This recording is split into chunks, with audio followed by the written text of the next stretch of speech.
हरे कृष्णा। ओम श्री परमात्मने नमः। श्रीमद्भगवद्गीता अथ तृतीयोऽध्यायः। कर्मयोग। अर्जुनोवाच। ज्यायसि चेत् कर्मणस्ते मता बुद्धिर्जनार्दन तत्किं कर्मणि घोरे मां नियोजयसि केशव। अर्जुन ने कहा, हे जनार्दन, हे केशव, यदि आप बुद्धि को सकाम कर्म से श्रेष्ठ समझते हैं तो फिर आप मुझे इस घोर युद्ध में क्यों लगाना चाहते हैं?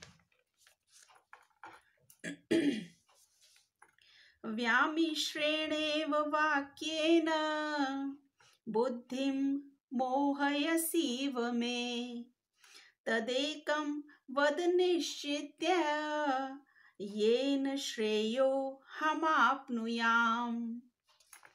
आपके व्यामिश्रित अनेकार्थक उपदेशों से मेरी बुद्धि मोहित हो गई है, अतः कृपा करके निश्चय पूर्वक मुझे बताएं कि इनमें से मेरे लिए सर्वाधिक श्रेयस्कर क्या होगा। श्री भगवान उवाच। लोकेऽस्मिन् द्विविधा निष्ठा पुरा प्रोक्ता मया नघ ज्ञानयोगेन सांख्यानां कर्मयोगेन योगिनां। श्री भगवान ने कहा, हे निष्पाप अर्जुन, मैं पहले ही बता चुका हूँ कि आत्म साक्षात्कार का प्रयत्न करने वाले दो प्रकार के पुरुष होते हैं। कुछ इसे ज्ञान योग द्वारा समझने का प्रयत्न करते हैं तो कुछ भक्तिमय सेवा के द्वारा।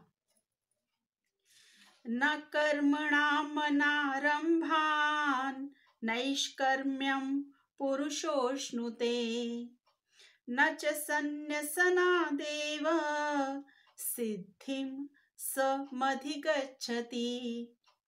न तो कर्म से विमुख होकर कोई कर्मफल से छुटकारा पा सकता है और न केवल संन्यास से सिद्धि प्राप्त की जा सकती है। न हि कश्चित् क्षणमपि जातु तिष्ठत्य कर्म कृत कार्यते ह्यवशः कर्म सर्वः प्रकृतिजैर्गुणैः। प्रत्येक व्यक्ति को प्रकृति से अर्जित गुणों के अनुसार विवश होकर कर्म करना पड़ता है, अतः कोई भी एक क्षण भर के लिए भी बिना कर्म किए नहीं रह सकता।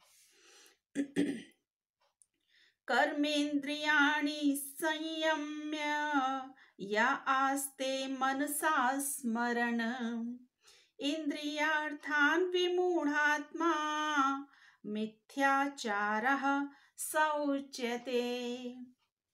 जो कर्मेंद्रियों को वश में तो करता है, किंतु जिसका मन इंद्रिय विषयों का चिंतन करता रहता है, वह निश्चित रूप से स्वयं को धोखा देता है और मिथ्याचारी कहलाता है। यास्त्विन्द्रियाणि मनसा नियम्यारभतेऽर्जुन कर्मेन्द्रियैः कर्मयोग मसक्तः स विशिष्यते।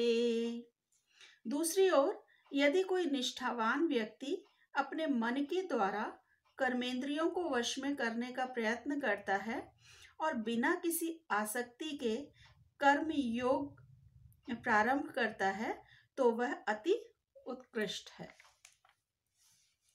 नियतं कुरु कर्म त्वं कर्म ज्यायो है कर्मणः शरीर यात्रापि च ते न प्रसिद्धयेद कर्मणः। अपना नियत कर्म करो, क्योंकि कर्म न करने की अपेक्षा कर्म करना श्रेष्ठ है। कर्म के बिना तो शरीर निर्वाह भी नहीं हो सकता। यज्ञार्थात् कर्मणोऽन्यत्र लोकोऽयं कर्म बन्धनः तदर्थं कर्म कौन्तेय मुक्त संगः समाचर। श्री विष्णु के लिए यज्ञ रूप में कर्म करना चाहिए, अन्यथा कर्म के द्वारा इस भौतिक जगत में बंधन उत्पन्न होता है। अतः हे कुंती पुत्र, उनकी प्रसन्नता के लिए अपने नियत कर्म करो, इस तरह तुम बंधन से सदा मुक्त रहोगे। सह यज्ञाः प्रजाः सृष्ट्वा पुरोवाच प्रजापतिः अनेन प्रसविष्यध्वा मेष वोस्तुष्ट कामधुक्। सृष्टि के प्रारंभ में समस्त प्राणियों के स्वामी प्रजापति ने विष्णु के लिए यज्ञ सहित मनुष्यों तथा देवताओं की संततियों को रचा और उनसे कहा, तुम इस यज्ञ से सुखी रहो, क्योंकि इसके करने से तुम्हें सुख पूर्वक रहने तथा मुक्ति प्राप्त करने के लिए समस्त वांछित वस्तुएं प्राप्त हो सकेंगी। देवान् भावयतानेन ते देवा भावयन्तु वः परस्परं भावयन्तः श्रेयः परमवाप्स्यथ। यज्ञों के द्वारा प्रसन्न होकर देवता तुम्हें भी प्रसन्न करेंगे और इस तरह मनुष्यों तथा देवताओं के मध्य सहयोग से सबों को संपन्नता प्राप्त होगी। इष्टान् भोगान् हि वो देवा दास्यन्ते यज्ञ भाविताः तैर्दत्तान् प्रदायैभ्यो यो भुङ्क्तेस्तेन एव सः। जीवन की विभिन्न आवश्यकताओं की पूर्ति करने वाले विभिन्न देवता यज्ञ संपन्न होने पर प्रसन्न होकर तुम्हारी सारी आवश्यकताओं की पूर्ति करेंगे, किंतु जो इन उपहारों को देवताओं को अर्पित किए बिना भोगता है वह निश्चित रूप से चोर है। यज्ञशिष्टाशिनः सन्तो मुच्यन्ते सर्वकिल्बिषैः भुञ्जते ते त्वघं पापा ये पचन्त्यात्म कारणात्। भगवान के भक्त सभी प्रकार के पापों से मुक्त हो जाते हैं, क्योंकि वे यज्ञ में अर्पित किए भोजन प्रसाद को ही खाते हैं। अन्य लोग जो अपने इंद्रिय सुख के लिए भोजन बनाते हैं वे निश्चित रूप से पाप खाते हैं।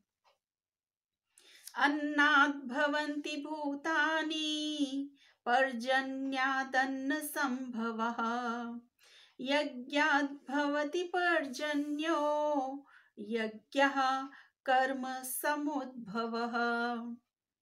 सारे प्राणी अन्न पर आश्रित हैं, जो वर्षा से उत्पन्न होता है।